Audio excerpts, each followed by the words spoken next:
Bismillahirrahmanirrahim. Assalamualaikum warahmatullahi wabarakatuh.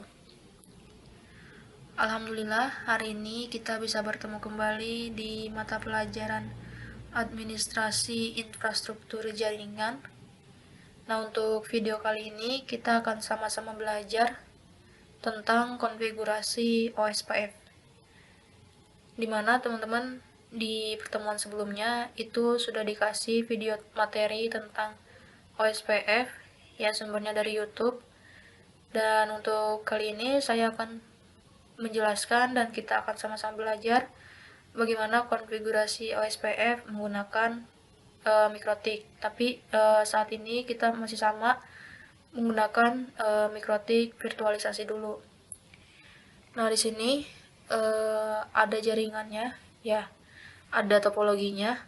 Jadi teman-teman, nanti kita akan sama-sama belajar gimana cara kita merancang membuat topologi ini menggunakan konfigurasi OSPF. Ya, jadi teman-teman, kalau misalnya sebelum kita lanjut ke materi yang OSPF ini, teman-teman yang masih belum mengerjakan tugas sebelumnya di mata pelajaran AIJ, tugas hotspot dan manajemen bandwidth, itu dikerjain dulu ya biar teman-teman paham gitu. Terus sebelumnya juga di pertemuan sebelumnya saya udah ngasih job sheet OSPF ya, yang dikerjakan atau dipraktikkan menggunakan Cisco. Nah, teman-teman dicoba dulu ya supaya teman-teman tahu gimana cara kerja si OSPF ini. Oke, nah dari sini untuk rancang nanti kita mempunyai 3 router ya. Router 1, router 2, router 3. Nah, OSPF ini merupakan routing dynamic-nya. Nah, bedanya apa? Kalau misalnya routing statik kan teman-teman kalau misalnya mau konfigurasi itu masukin si alamat yang dilewatinya. Nah, kalau misalnya routing dinamik kita cuma nambahin networknya aja gitu kan. Nah, kalau misalnya jaringan kecil itu kalau misalnya kita mau pakai static routing itu masih bisa. Tapi kalau misalnya jaringannya udah luas gitu kan, dan komponen atau jaringannya udah kompleks, terus banyak router juga, maka kita sebaiknya gitu kan menggunakan atau diperlukan dynamic routing. Nah, OSPF ini termasuk salah satu routing dynamic ya.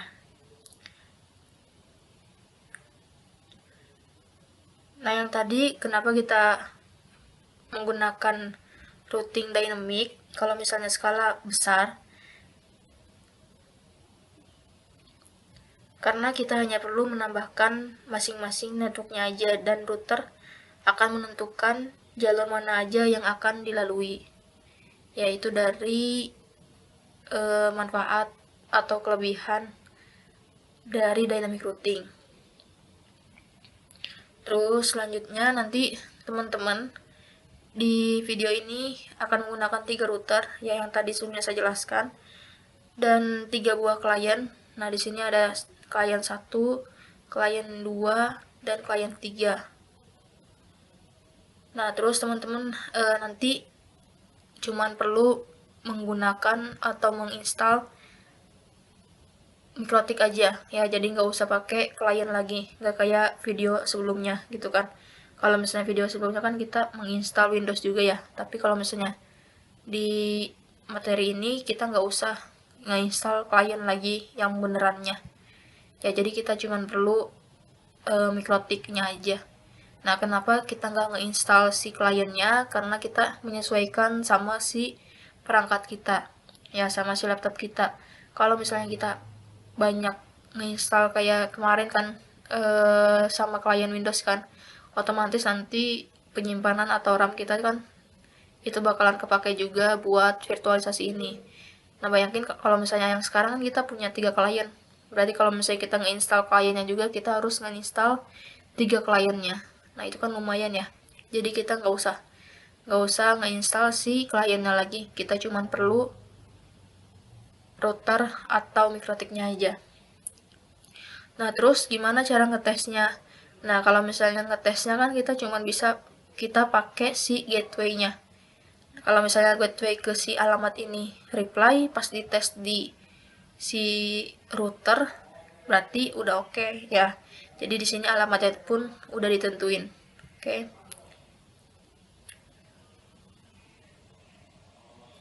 Nah, untuk di sini router 1 itu yang terhubung ke klien yaitu ETH1.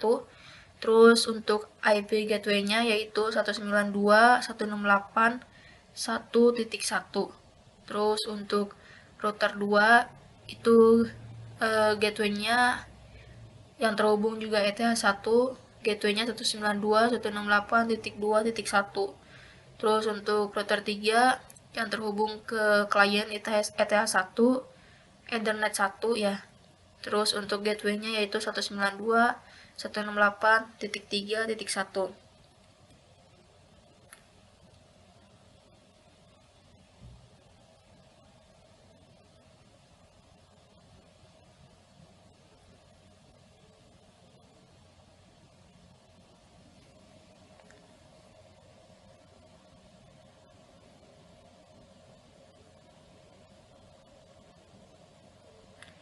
Nah, nanti teman-teman pasti udah tahu kan, kalau misalnya kita ngerouting berarti si klien 1 itu bisa saling berkoneksi ke si klien 3 ya.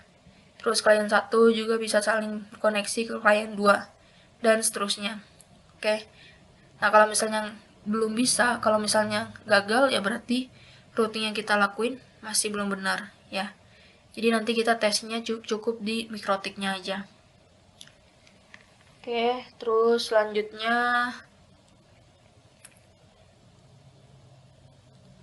nanti yang tadi saya bilang kalau misalnya nanti si routingan kita udah berhasil routingan OSPF-nya udah berhasil, nanti pasti si klien-kliennya ini bisa saling terkoneksi, atau kita tes di sini manggil klien 1 reply, terus di di klien 1 manggil klien 3 reply. Oke. Nah, di sini ada sedikit pembukaan materi ya. Di sini saya akan bacakan OSPF, yaitu singkatan dari Open Source Path First, adalah sebuah protokol routing otomatis ya. Dia termasuk dynamic routing yang mampu menjaga, mengatur, dan mendistribusikan informasi routing antar network mengikuti setiap perubahan jaringan secara dinamis. Pada OSPF dikenal sebuah istilah autonomous system, yaitu sebuah gabungan dari beberapa jaringan yang sifatnya routing dan memiliki kesamaan metode serta polisi pengaturan network, yang semuanya dapat dikendalikan oleh network administrator. Dan memang kebanyakan fitur ini digunakan untuk manajemen dalam skala jaringan yang sangat besar. Oleh karena itu, untuk mempermudah penambah informasi routing dan meminimalisir distribusi informasi routing, maka OSPF bisa menjadi sebuah solusi. Sumbernya dari mikrotik.co.id.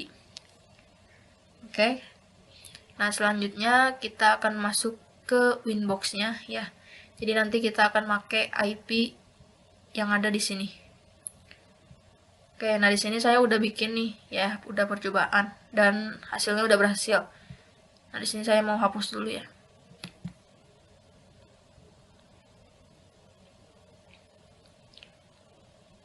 Nggak usah dihapus kayaknya. Kita bikin baru aja. New. Terus di sini kita namain mikrotik. Terus tipenya other, terus versinya other. Terus next. Nah, di sini karena mikrotik ini cukup kecil juga ya, kita nggak usah gede-gede, kita next. Terus create. Terus next. Terus nah di sini kita mau bikin 1 GB juga nggak masalah. Kita create. Oke, nah selanjutnya yaitu pengaturan networknya ya. Nah di sini kita pakai host only adapter. Nah di sini saya kan ada banyak ya, ada hashtag 2, hashtag 3, hashtag 4. Nah kalau misalnya teman-teman cuma ada satu, teman-teman bisa nambahin di sini. Ini close dulu, terus file, terus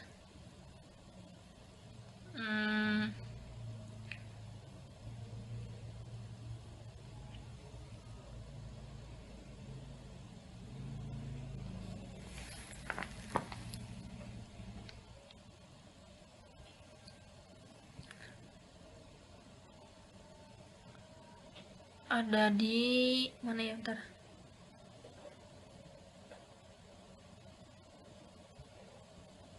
Nah ada di sini host network manager.